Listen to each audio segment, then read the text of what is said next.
Good morning, good afternoon or good evening, wherever in the world you might be watching. Many of my viewers have commented on the checkboxes that I use in some of my uploads, and they've asked how do they insert a checkbox. So this upload will cover the insertion of checkboxes in two operating systems. Firstly, in the Excel 2016 version for Apple Mac, and then how to insert checkboxes using the Windows version of Excel 2016. So first of all, you'll notice here in Excel 2016 for Mac that I have the Developer tab already in the toolbar. So what I need to do is to click on the Developer tab, and then in the controls you'll see there is one called Checkbox. So it's really very simple.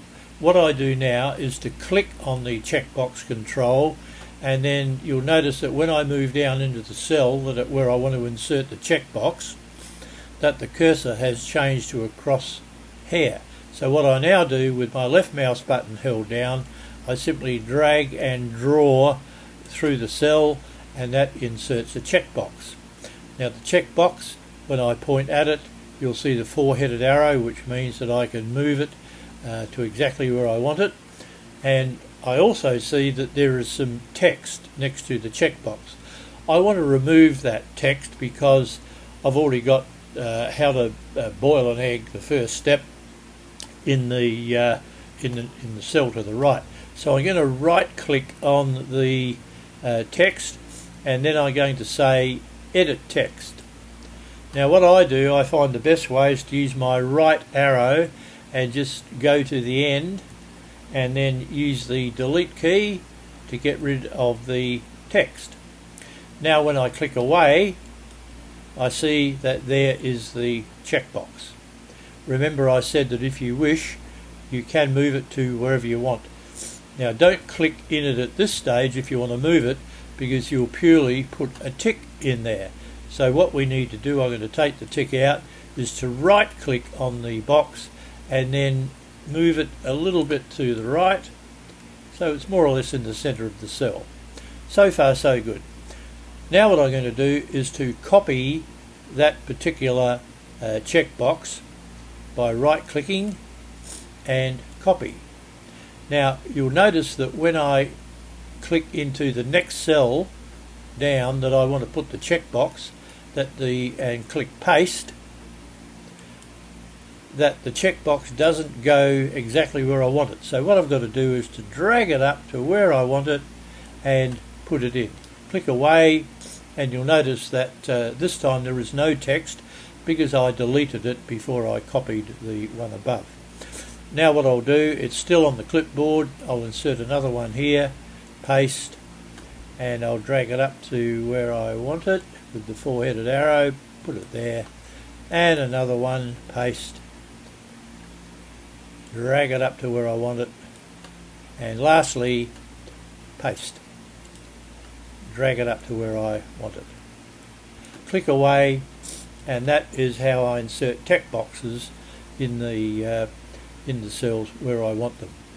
Now you'll need to insert each text box individually, because Excel 2016 does not allow me to drag through cells or select other cells and paste all at the one time. It's a bit of a drawback, but nothing too difficult. Now all I need to do is to remove the eggs from the fridge and let them reach room temperature, and I'll put a tick in there, place them in the saucepan, boil for 2 minutes, let them sit for 2 minutes and then drain the water. Cover the eggs with cold water for 2 minutes and then drain, and you will have perfect eggs. Not only will you have perfect eggs, ladies and gentlemen, but you'll also know how to insert text boxes. Now let's move on to the Windows procedure, which is very similar, except I do not see, as we will see, the Developer tab in the Windows version for inserting text boxes. In the Windows version, you can either right click on the ribbon and then customize the ribbon, or you can go to Excel options and click customize the ribbon, because what we want to do is to see the developer tab and put a tick in the box for the developer tab. After you put the tick in the box, obviously you need to click OK, and you will see the developer tab on the toolbar and the toolbar itself. So this is how you will now see your developer tab on your ribbon here. We then click Insert, and you'll see that there is a checkbox here, and we follow exactly the same procedure that I showed you in the Mac version. So thank you so much for watching. We'll see you next time. Bye for now. Don't forget to subscribe.